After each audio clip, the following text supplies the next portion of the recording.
Eu, à medida que fui ouvindo os meus colegas de painel da parte da manhã, o Ricardo, a Elizabeth, o Pedro e o João Luís, estava ali sentado e ainda tive a oportunidade de fazer alterações na apresentação, introduzir mais ao outro slide. E precisamente este que aqui coloco, que são palavras do professor Jorge Gaspar, geógrafo, presidente do CEDRU, meu professor e de muitos outros, nós que estamos aqui hoje na mesa e nesta sala, em que, contrapondo um pouco e percebendo as palavras há pouco também do João, relativamente a algum pessimismo que, de algum modo, hoje em dia, em função também dos acontecimentos que efetivamente temos vindo a acompanhar nos últimos anos, em que as fronteiras são espaços, de facto, pelo menos algumas fronteiras muito fraturantes, nós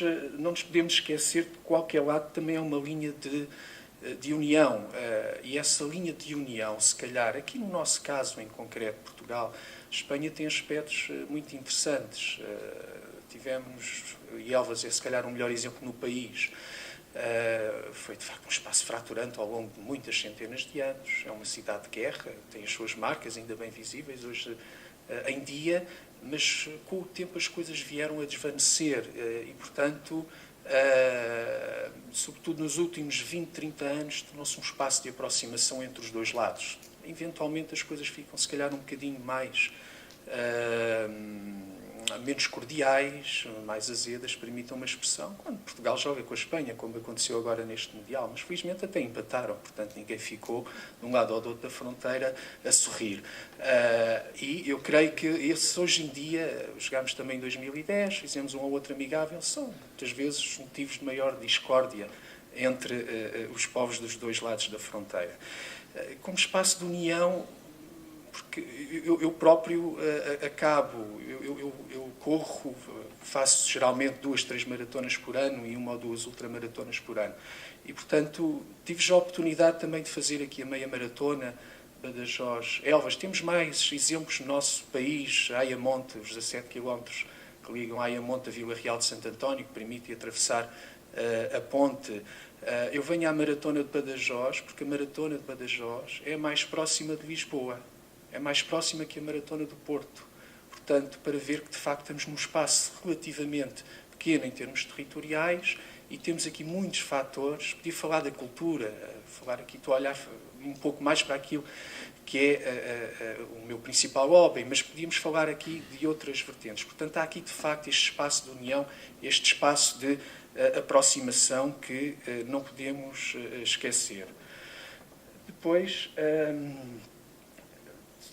deixava só aqui 2 ou 3 notas como pano de fundo, não é? A questão da política regional e de coesão europeia que nós temos aqui, como painel 1, tem sempre como objetivo, a própria União Europeia o diz, estimular o crescimento económico das regiões e da cidade e, obviamente, melhorar a respectiva qualidade de vida. Nós olhamos para as palavras que hoje estão disponíveis online da CCDR Alentejo, que enfatiza bem a cooperação transfronteiriça como muito importante no contexto do desenvolvimento regional e na estratégia europeia de coesão entre as regiões e os povos. E, portanto, contrapondo ou procurando, de algum modo, minimizar esse efeito fraturante que a fronteira, muitas vezes, do ponto de vista institucional e político, tem. E depois, palavras mais recentes, já deste ano, e obviamente que a cooperação transfronteiriça sempre foi uma questão determinante do processo de coesão europeia, mas eu reforço aqui o verbo melhorar, melhorando a cooperação transfronteiriça e a ligação ao mercado ibérico. Ou seja, há, pelo menos, do ponto de vista político, o objetivo não de manter a cooperação transfronteiriça, mas de melhorar a cooperação transfronteiriça. E, portanto, este melhorar, eu diria que abre aqui também uma oportunidade que, de algum modo, pode e deve ser agarrada. Ora, eu venho sobretudo aqui hoje, e não vou tentar não me alongar, trouxe o telemóvel precisamente para controlar os minutos, para não perder mais do que aquele que é o tempo necessário para apresentar, um estudo que tive a oportunidade de coordenar com uma equipa multidisciplinar, portanto sou geógrafo, mas com a participação de muitos economistas e, portanto, uma equipa dos dois lados da fronteira, integrantes especialistas de Portugal e de Espanha, que efetuei para a CCDR Norte, novos referenciais para a gestão partilhada em zonas transfronteiriças, com algumas situações, com alguns casos de estudo do norte do país. E este estudo tinha um objetivo muito claro, muito pertinente, muito atual, que de facto pode depois também ter a sua continuidade noutros espaços da nossa fronteira, e que visava sobretudo perceber que modelos de gestão partilhada de equipamentos ou serviços coletivos de proximidade nós podíamos trabalhar, pensar para estas três realidades que aqui identifico: Valência Tui, Melgar, Soar, Bacaniz e Chaves Verim. E, portanto, basicamente tínhamos por objetivo formatar soluções ajustáveis, uma espécie de produto-chave na mão, a diferentes tipologias de equipamentos e de serviços, aqui em 7 temáticas que foram identificadas: a educação, a saúde, mobilidade e transportes, cultura, desporto e lazer, turismo, ação social, proteção civil. Ora, isto basicamente nós pretendíamos perceber que tipologias de competências eram passíveis de ser partilhadas, e estou a falar de gestão partilhada em todos os sentidos da palavra, em, portanto, também termos do modelo de gestão, das questões económico-financeiras associadas e, portanto, as questões processuais, jurídicas, etc., que permitisse esta concretização. Não é fácil nos nossos enquadramentos jurídicos, não é? Porque são muito diferentes, como nós sabemos, entre Portugal e Espanha, começando os enquadramentos ao nível nacional, passando depois pela própria organização territorial das regiões em Espanha, que nós cá não temos o equivalente, depois dos municípios, etc. E, portanto, depois chegar na prática aqui a algumas conclusões e recomendações muito pragmáticas, que pudessem ser, de facto, operacionalizadas, que pudessem ser testadas. E, portanto, nós fizemos um primeiro exercício de benchmarking, que o Ricardo há pouco até falou de um exemplo concreto no hospital, nós tivemos também a oportunidade de analisar e trabalhar. Fizemos 2 tipos de benchmarking. Um, daquilo que era a cooperação e a gestão partilhada ao nível de entidades de âmbito regional ou nacional, e outro de âmbito municipal. E, portanto, eu foco-me aqui em alguns exemplos mais concretos no âmbito municipal, porque digamos que o foco, o objeto hoje da nossa presença aqui está muito relacionado, de facto, nessa cooperação ao nível municipal. E, portanto, nós identificámos e caracterizámos vários projetos. Tínhamos 3 ordenamentos onde estudámos: Portugal-Espanha, Espanha-França e França-Alemanha, várias situações que abrangeram todas as temáticas do estudo. Portanto, foi uma análise muito detalhada, tivemos a oportunidade de fazer algumas entrevistas com alguns destes atores locais, contactos telefónicos, porque a distância, em alguns casos, a tal nos obrigou, mas foi muito interessante e aprendemos muito. E, portanto, produzimos fichas depois muito detalhadas também relativamente a alguns projetos. Enfim, ao cabo, nós pretendíamos, antes de fazer, obviamente, propostas, não é, aprender com aquilo que de bem e de mal se fazia nestes 3 ordenamentos específicos que vos referi, para daí tirarmos as lições de experiência que pudéssemos depois materializar e operacionalizar no nosso trabalho. Ora, a verdade é que daquilo que nós vimos, uma boa parte correspondiam a acordos entre parceiros no âmbito dos programas operacionais de cooperação transfronteiriça, isto nos 2 períodos que nós analisámos na altura, o 2006 e 2007-2013. E, portanto, depois, uma parte são desenvolvidos ou eram desenvolvidos através de protocolos de disseminação e acordos de convénios transfronteiriços. E, portanto, na prática havia aqui uma distinção entre a cooperação que era estabelecida por um acordo ou convênio. Na prática, todos nós sabemos, é uma formalização de intenção e não envolve efetivamente uma gestão concertada e partilhada da atuação. Há um acordo, um faz uma coisa, outro faz outra, as coisas funcionam bem. Também é necessário, mas, portanto, não correspondia àquilo que, de facto, não havia um processo de concertação e de responsabilização entre as entidades, ao nível de uma gestão partilhada do equipamento ou de um serviço.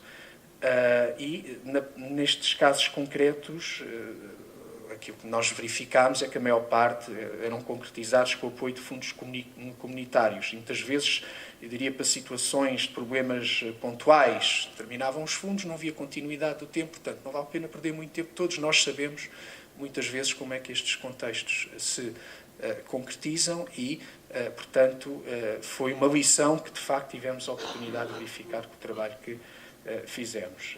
Não havia aqui grande inovação em termos de modalidades e tipologias de cooperação existentes e não eram processos de gestão partilhada. Mas, de qualquer modo, portanto, nós identificámos alguns casos também interessantes. São, como costuma dizer, a exceção confirma a regra. E, portanto, temos um consórcio transfronteiriço muito interessante na fronteira Espanha-França, que depois, este estudo está disponível, eu não vou aqui, obviamente, perder muito tempo a explicar com detalhe, mas ele está disponível online no site da CCDR e, portanto, temos também as fichas dos casos de estudo bastante detalhadas, mas era um exemplo de uma parceria que foi estruturada efetivamente com princípios de gestão partilhada, que foi formada em 1998 e prevê, de facto, convenções de cooperação territorial, cujo objetivo é permitir às comunidades territoriais, em domínios de interesse comum, criar e gerir equipamentos e serviços públicos e coordenar as suas decisões. Portanto, estamos a falar de 3 municípios, Irún, da Ríbia e Andaia, e era um consórcio transfronteiriço com personalidade jurídica e com estatutos próprios. Portanto, na prática, aprendemos de facto bastante, apesar do enquadramento jurídico ser diferente, estamos a falar de Espanha, França, mas aprendemos muito com este estudo de caso e que depois nos possibilitou apresentar as soluções de modelos de gestão. E muito rapidamente, portanto, nós, depois de todo o trabalho, eu ponho aqui só para terem uma noção da mancha, portanto, os vários passos que nós demos, não esperava que conseguissem ler, mas volto a dizer, para além de disponibilizar a apresentação, todo este estudo e os respectivos anexos estão são facilmente consultáveis no site da CCDR Norte, mas, portanto, nós na prática, depois de muito estudo, chegámos a apresentámos 4 modelos de eventual gestão, onde definíamos os vários passos, também de uma linguagem, como poderão eventualmente verificar, bastante simples, na forma de como os municípios podiam organizar para esta gestão partilhada de equipamentos e de serviços. E, portanto, estas 4 tipologias de modelos de gestão e controle de cooperação transfronteiriça envolviam situações com personalidade jurídica, sem personalidade jurídica, e depois 2 formas de controle contabilístico e financeiro, e aqui é que foi uma aventura muito grande. Portanto, eu, aproveitando as palavras do Ricardo, eu sou um bronca em economia, sou geógrafo, mas tinha uma boa equipa de especialistas a trabalhar comigo e nós apresentámos 2 modelos muito concretos de controle contabilístico e financeiro das transações que tivemos de estudar em função do enquadramento jurídico e do enquadramento institucional de cada um dos dois países, de partnership and funding accounting. E, portanto, com esses modelos, nós fizemos várias propostas, fizemos uma análise de comparação dos vários modelos ao nível das necessidades de protocolo, da criação de um organismo, se tinha que ter personalidade jurídica ou não, estatutos, etc, etc, etc. E, na prática, depois, fizemos uma espécie de análise já muito detalhada para situações concretas, porque era aquilo que se referia há pouco. Dar 2 ou 3 exemplos destes 21 que nós trabalhamos em concreto, nestes 3 conjuntos de cidades, Valência Tui, Melgaço, Soares Caniz e Xaxerim. Tui estava a construir um centro de saúde. Valência tinha grandes dificuldades na prestação deste serviço. Por que não os municípios de Valência irem a Tui, ali ao lado, da Peirapé, como nós sabemos, e aproveitarem esta infraestrutura, este equipamento que estava a ser construído e, com isso, portanto, dar uma melhor qualidade de serviço aos seus municípios e também minimizar os custos, obviamente, na gestão do equipamento destes. E, portanto, nós estudámos esta solução com bastante detalhe, fizemos uma proposta concreta em termos de modelo. As coisas, pois, não são fáceis de concretizar, volto a dizer, atendendo às diferenças que são muito marcantes nos 2 enquadramentos jurídico-institucionais, mas foi um caso que analisámos e que fizemos propostas concretas. Se olharmos depois, por exemplo, ainda aqui neste enquadramento, a Piscina Municipal de Valença. A Piscina Municipal de Valença, aliás, muitas piscinas, nós sabemos, foram feitas no nosso país, final dos anos 90, início deste século, e às vezes uma ao lado da outra, não é? Havia aquela competição, muitas vezes estamos a falar das fronteiras entre países, mas as fronteiras entre municípios. Um vizinho do município A que está aqui ao meu lado tem uma piscina, porque é que eu não hei de ter? Em vez de, se calhar, termos apenas uma, pudesse ser gerida eventualmente pelos dois pelos dois municípios. Está para não falar quando fizemos o Euro 2004, que falava-se na eventualidade de construir um estádio para o Benfica e para o Sporting, em vez de cada um ter o seu, não sei se recordam também da discussão que isso teve. Mas, portanto, na prática dizer, não é, que a piscina de Valença tinha aqui um déficit na sua exploração e, portanto, podia haver aqui não a utilização, como muitas vezes se faz, das pessoas de Tui, dos municípios de Tui, mas uma gestão partilhada por parte dos dois municípios e que pudesse abrir as portas a um maior número de utilizadores, mas também aqui dividir aquilo que eram as despesas, falando de uma forma muito simples, na sua gestão. E, portanto, depois analisámos também o Centro de Saúde de Melgá, Cidade de Saúde em Chaves, Verim. Portanto, temos aqui um conjunto concreto de situações que vimos com bastante atenção e fizemos também, efetivamente, propostas para que houvesse uma gestão partilhada entre os municípios. Basicamente, era isto que eu vos queria trazer e deixar aqui, no final, uma mensagem de esperança, sobretudo para o que vamos trabalhar no painel da parte da tarde. Ou seja, nós temos, ao contrário de outros enquadramentos fronteiriços, e os países da ex-Jugoslávia são, de facto, um bom exemplo, ainda muito marcados pelas guerras recentes, pelos episódios muito turbulentos, muitas mortes recentes. Nós temos uma fronteira onde, como disse há pouco, se calhar tirando os dias em que Portugal joga com Espanha, as coisas correm bem, nós nos damos todos muito bem. E, portanto, há aqui, de facto, a oportunidade, e neste enquadramento concreto de Campo Maior e das Joselvas, somos, permitam-me dizer, amigos, e, portanto, creio que também haverá oportunidades para, do ponto de vista, ou tendendo àquilo que é o nosso enquadramento jurídico ou institucional, desenvolver iniciativas muito interessantes que possam constituir efetivamente casos de gestão partilhada, onde todos nós temos a ganhar, desvanecendo aquilo que é uma linha que não é fraturante, que é uma linha de união e que pode e que deve ser, obviamente, aproveitada. Muito obrigado.